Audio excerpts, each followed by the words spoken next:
Vous êtes enseignant à l'UFR Lettres et chercheur au laboratoire Babel. Exactement. Alors, je le rappelle, Babel est un laboratoire pluridisciplinaire qui se développe dans le domaine des langages, des littératures, des civilisations et des sociétés.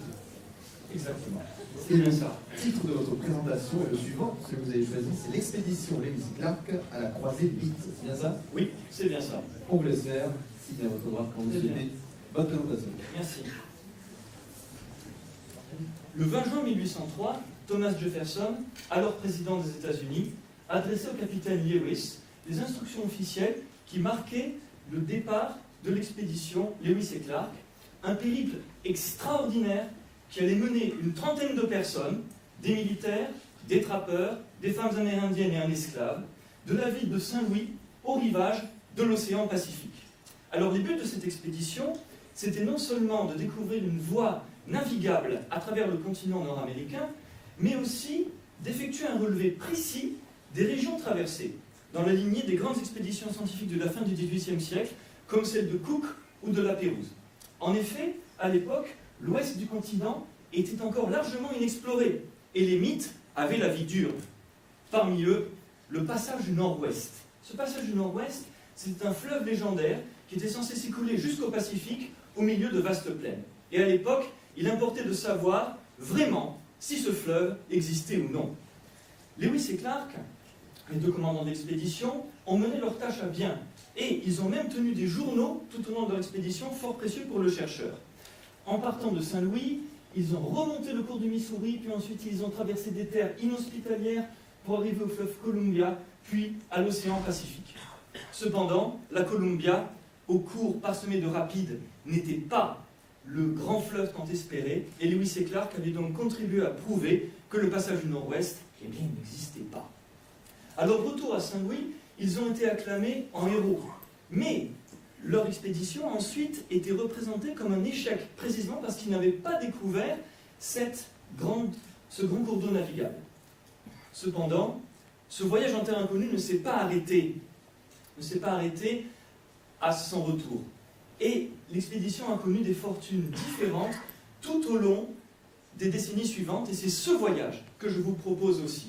En effet, dans le cadre de mes recherches en sciences humaines, plus précisément en civilisation américaine, je m'intéresse à l'écriture de l'histoire et à la manière dont un événement peut être occulté ou mis en avant suivant un contexte différent, voire atteindre le statut de mythe, c'est-à-dire des faits qui ne se mettent pas en question, contrairement au débat permanent qui agite les faits historiques. L'expédition Lewis et Clark, moins connue en Europe qu'en Amérique, se prête idéalement à cela. Et, dans le cadre de mes recherches, je me suis attaché à l'étude de leur représentation.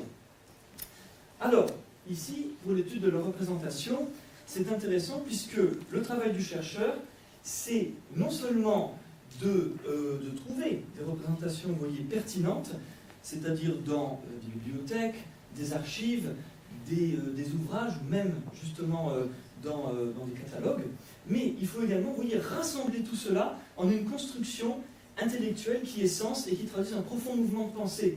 Parce que les images aussi, elles ont une histoire à nous raconter et elles éclairent l'expédition d'une façon différente. Alors, si tout au long du XIXe siècle, l'expédition a été occultée, on peut en identifier les raisons. Tout d'abord, l'attitude envers les Amérindiens, assez conciliante, ne s'accordait pas avec la politique menée à l'époque par le gouvernement américain. Et également, il y avait d'autres héros qui occupaient le devant de la scène. Mais il y a eu un changement en 1890, ça a été la fermeture officielle de la frontière. C'était une idée imaginaire qui montrait l'avancée de la civilisation, entre guillemets, de l'Atlantique au Pacifique. Et dans ce cas-là, ça a traduit un nouveau cycle historique dans lequel l'expédition Lewis et Clark a été réhabilitée et reconnue. Mais cependant, elle était reconnue pour autre chose, puisque auparavant, comme on l'a vu, elle répondait à des besoins d'ordre scientifique et commercial. Or, désormais, elle a été interprétée non plus comme l'aboutissement de la pensée des Lumières, mais elle a été interprétée comme un prélude à la conquête de l'Ouest. Donc vous voyez, du fait de sa position charnière, elle a été greffée sur le cycle historique suivant, pourrait-on dire. Et ce sont justement les représentations qui permettent de prouver cela. Au début du XXe siècle, on a une grande ressemblance avec les représentations et l'idéologie de la destinée manifeste qui postulait que les États-Unis devaient s'étendre d'est en ouest. Mais la figure centrale de la résurgence de cette expédition, ça a été une Indienne, une Amérindienne, qui s'appelle Sacagawea. Et les journaux la mentionnaient à seulement 4 ou 5 reprises, mais elle a été considérée ensuite comme le guide de l'expédition, celle qui a mené l'expédition vers le Pacifique.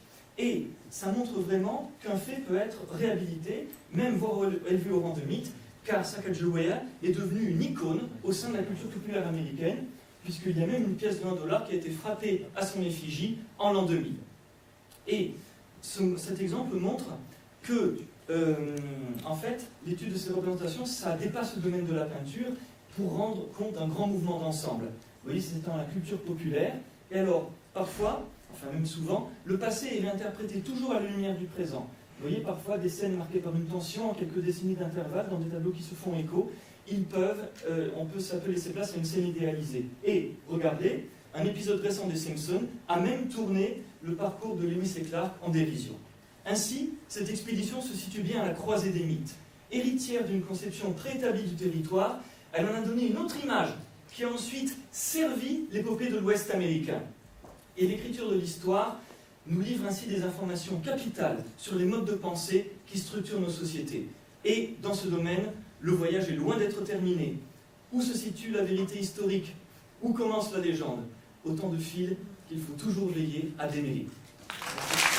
Merci.